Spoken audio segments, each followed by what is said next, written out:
Hi and welcome back to an episode of Let's Bark About It. Today we have with us two ladies that actually co-founded the rescue group Kitty Care. Carol and Cindy, thanks for being with us here today. So we're just going to talk a little bit about your group and your organization and how it got started. So if you could just tell me what position it is that, Carol, that you have at Kitty Care. I'm a founder. We founded Kitty Care in 2010. Cindy and I were cuddling cats at Animal Services and decided that we wanted to do more than socializing cats. So I'm on the board of Kitty Care, and there are 5 board members. Okay. And Cindy, what's your role with Kitty Care? I'm also a board member, and we all share the responsibilities. So when Carol and I started Kitty Care along with Marlis Maver, there were 1,500, I believe, cats coming in, and 1,200 of those were euthanized every year, and so we needed to do something about it. Wow, so this was in 2010. You both decided, we're going to start this organization. So tell me how that process happened. What kind of triggered, you guys getting together and forming this group?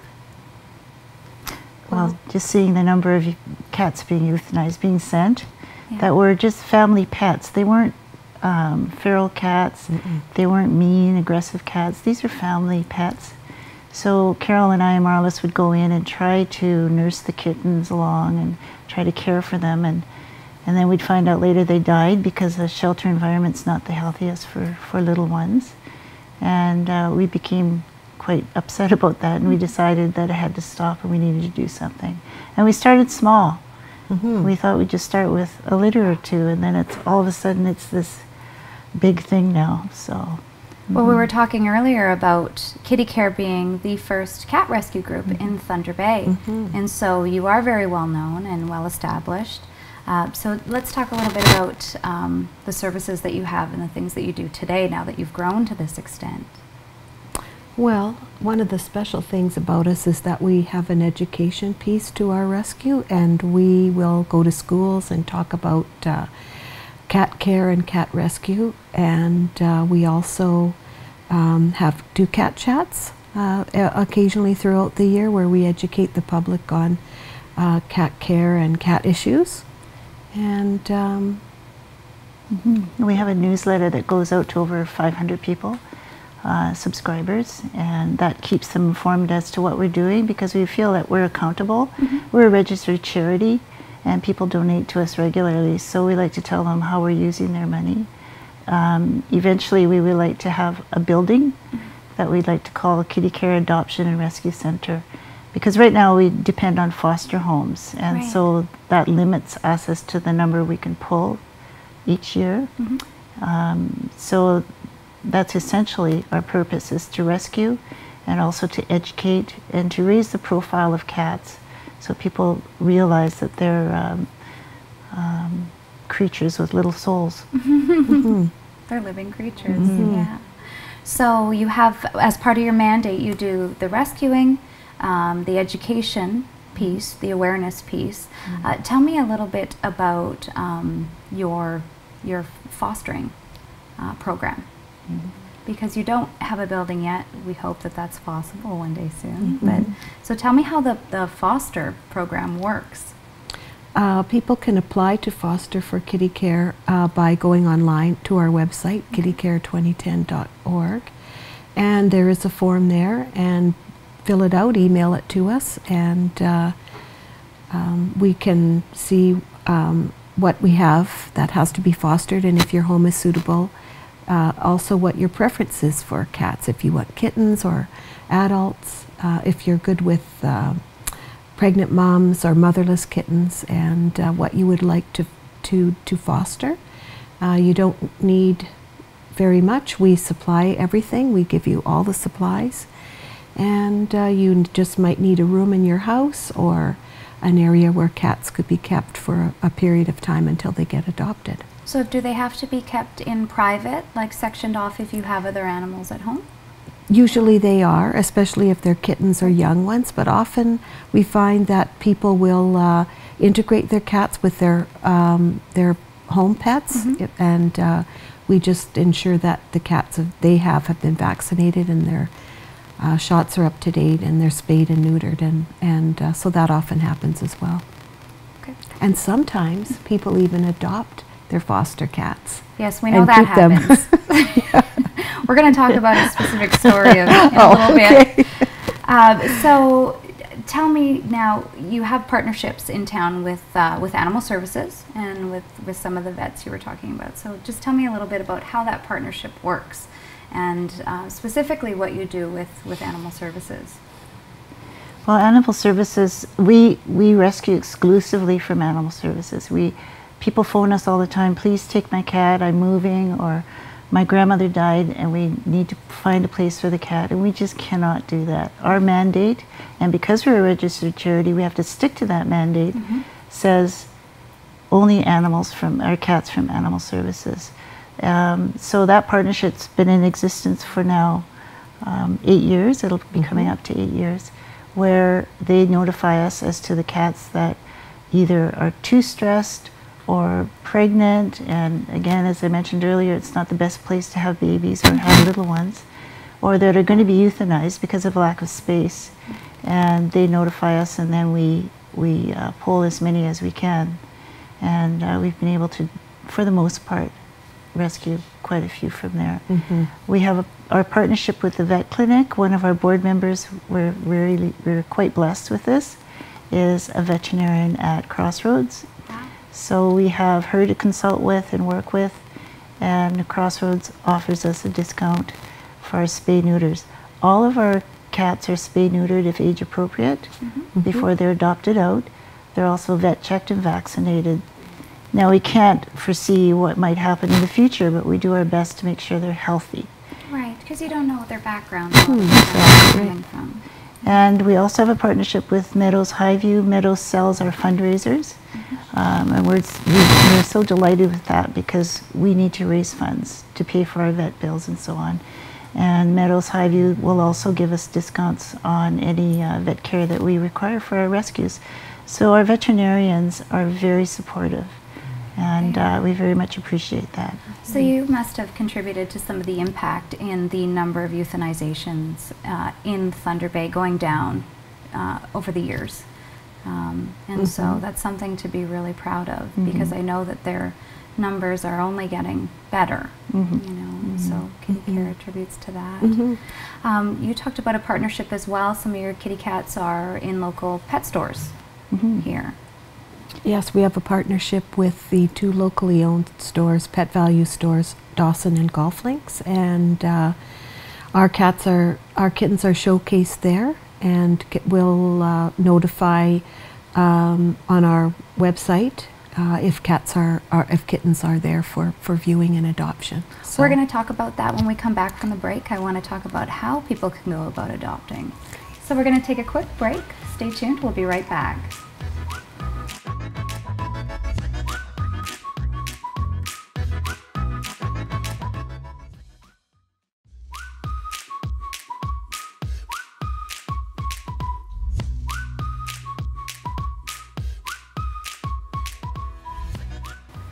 Welcome back from the break. We're here talking with Cindy and Carol from Kitty Care, and we're just going to pick up our conversation where we left off. So we were talking about some of your kittens and cats being up for adoption in some of the local pet stores. Can you tell me a little bit about that partnership and the program there and what's been happening lately? Well, since we don't have a building, we have to have a place where we can showcase our cats, and generally our kittens. It makes it easy for us to adopt from there and showcase from there. And people are notified via email if they've made an inquiry about a kitten that it's available at the store and to come up.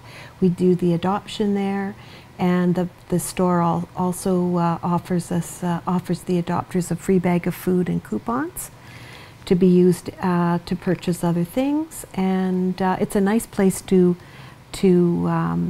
meet people and to do the adoptions.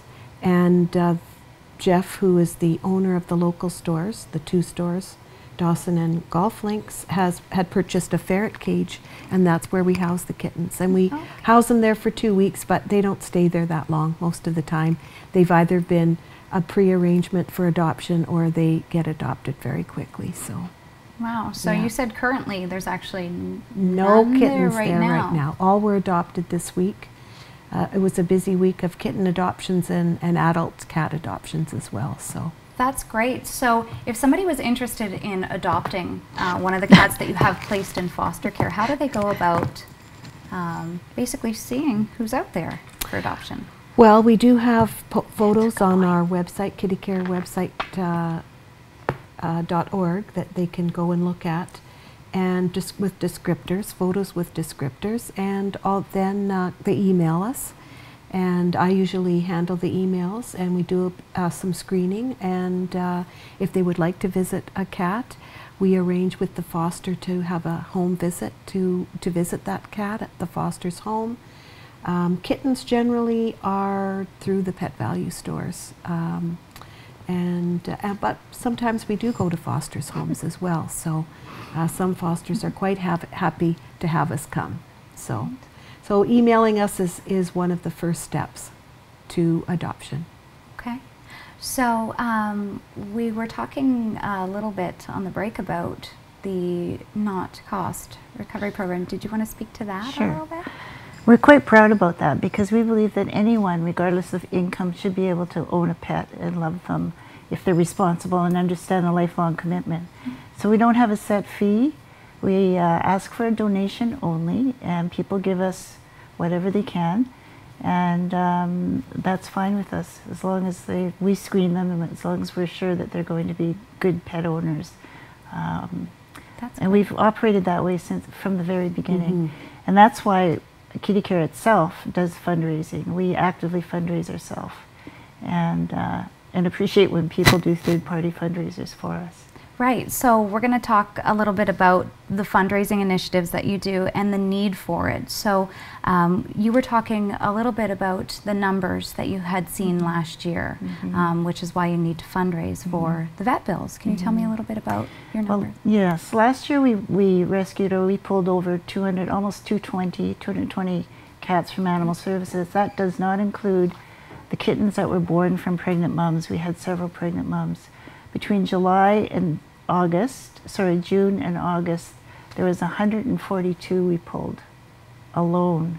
So it was an extremely busy summer. We don't want to have to go through that again. So, and because we spay neuter all of our cats that are age appropriate and vaccinate them when they're age appropriate, the kittens, before we adopt them out, our vet bills are quite substantial. Last year it was about $28,000, and that's most of our bills are for the vet care. So do you obviously provide vet care above and beyond when needed. We have a guest with us here today. Do you want to tell me about Parker? And speaking of special needs. Parker, we saw him at Animal Services in 2010, and he was standing in his cage shaking because he has attention tremors. And we knew that he was going to be euthanized. Animal Services has a limited budget to provide vet care. So if an animal is injured, they can't spend $500 to amputate a limb. Right. So we will take those cats, and we'll take special needs cats or blind ones or whatever, and provide them the care. Now, Parker has hypoplasia, cerebral hypoplasia, where part of his brain was damaged, probably in utero, by likely the distemper virus in his mum. And so as a result, he's very wobbly, and he falls over, and he has attention tremors. Because I'm a crazy cat lady, I gave him chiropractic and acupuncture regularly, and we were just amazed at the improvement. He used to just fall over all the time, and now he's just a little bit unsteady and shakes a little bit when he's focusing on something, but for the most part. And we love the special needs cats, as you do. Yes. Because they are a lesson in determination. And who cares? Resilience. And who cares what I look like or how I behave? I'm valuable, just like humans, right? Beautiful. So he's a good example, not for scratching up the chairs, but he's what we good like to example call a for us. foster fail. That's correct. You had to raise that, didn't you? So yes, once we pulled it, I couldn't let him go. Yeah. So we pulled him when he was about 8 weeks, and he's now 8 years old. Yeah. Beautiful temperament. Thank you. He's a good boy. Yeah. So Parker is special needs and regularly needs Yeah. vet care and Yeah, whatnot. yeah. So, Here now. oh, is he coming over to He's visit? coming over.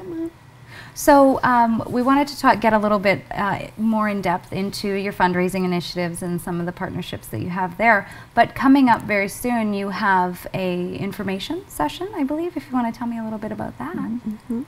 February the 10th, I believe it's 11 till 2, will be a kitty care rep will be at Pet Value Golf Links. We'll have some t-shirts there and information about our rescue, and we'll be able to answer questions or whatever you want to know about adoption, fostering. We might have applications, do you think we'll have some there? Yeah, so we'll be there. Okay. So what are some of the things that you do throughout the year to raise awareness and generate funds and connect with the community? Well, we have our annual yard sale, usually in June. Okay. Go. And we have also, we've sold ticket this year for gift cards, and we have done that 2 years in a row. So we do things like that throughout the year. We do take donations. Can you think of anything else? And we've had people do fundraisers for us, like the Zumba. Right, We the had Zumba fundraiser. Which helps us a great deal because we're busy. Third-party fundraisers. Yeah, it's nice. We're going to talk a little bit about all these goodies here when we come back from the break. So we're going to take a quick break, and we'll be right back. Stay tuned.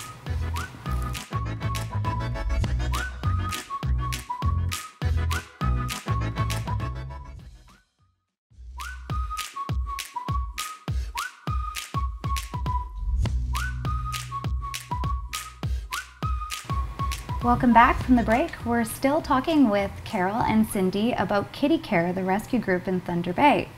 So before the break, we were talking a little bit, getting into a little bit of the information about fundraising and some of the initiatives that you have going on in the community to raise awareness about the work that you do and to generate funds to continue to do the work that you do.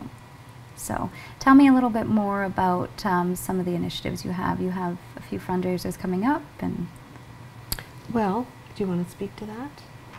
Well, we hope to have another raffle in the fall. We probably will change it to a 50-50 draw.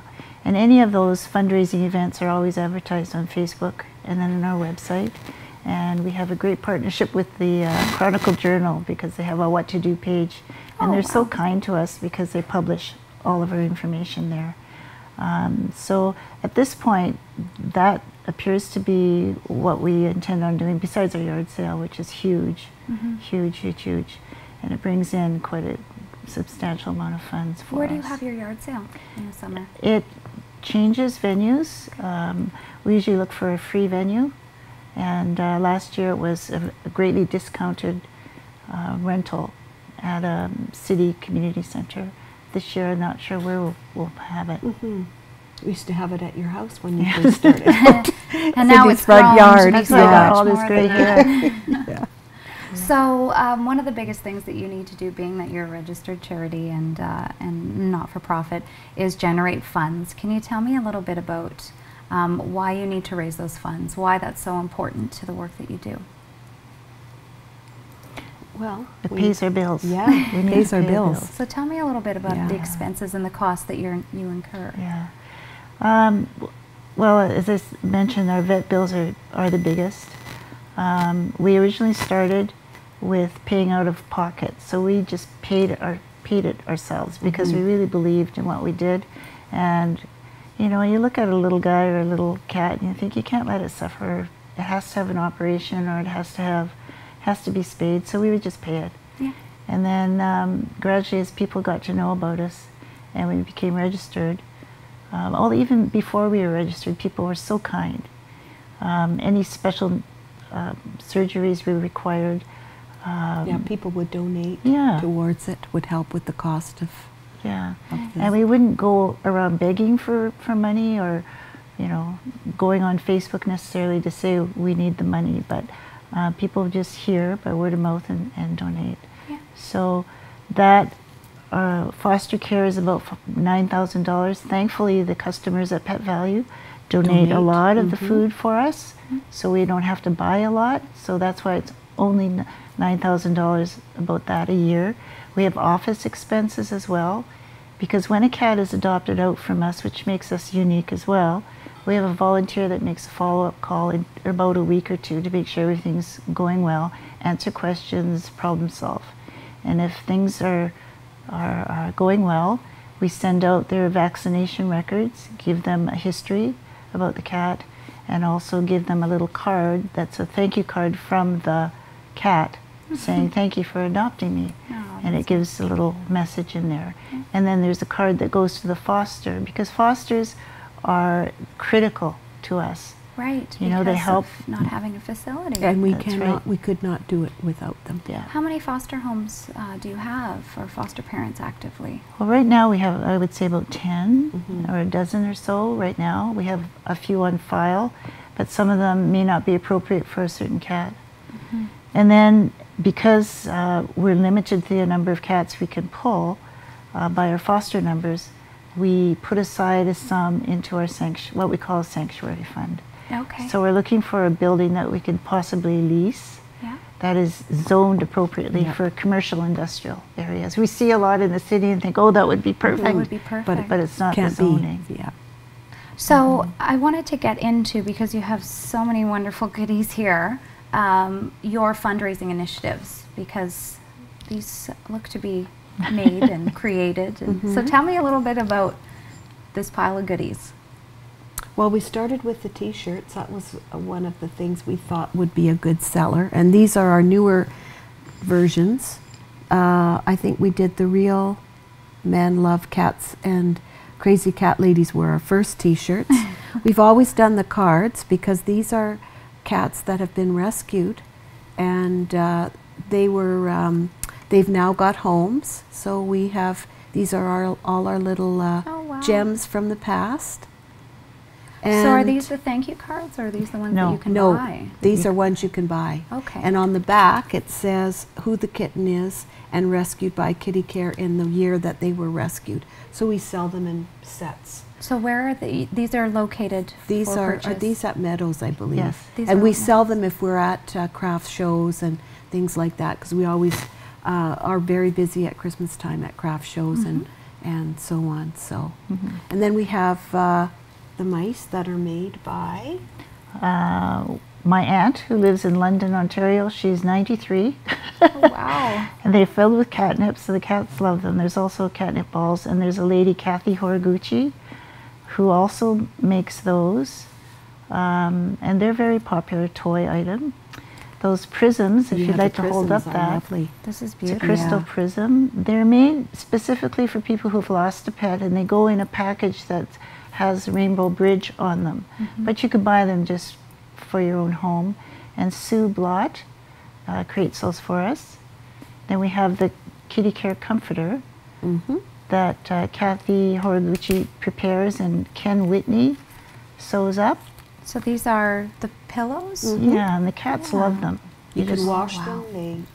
They stay nice and they're just throw them in the dryer. yeah. So these are also for purchase at Meadows? Meadows, Anywhere correct. else, or just Meadows? Just Meadows. Meadows Animal Clinic. Max Pond sells the T-shirts. Sorry, where is that? Max Pond on the on store? Red on River Red or River Road. River. Okay. Yeah. These are pretty great. I don't know if you want to show. Yeah, I'll show this one. They're pretty funny, we thought. They are Yeah. very funny. So if you just want to read that out. I never dreamed I'd grow up to be a super sexy cat lady, but here I am kicking it. So these are pretty funny. And one's leaving with me today, for sure, I said. So again, lots of fundraising initiatives, and this money all goes to a very good cause. So how does somebody get involved with kitty care? If you just want to, you know, let viewers know how to get involved with kitty care and volunteer, fundraise, foster. Generally send us an email, kittycare2010@hotmail.com. Which is right behind you there. Right there. And just let us know what you'd like to do. If you'd like to foster, there's an application online.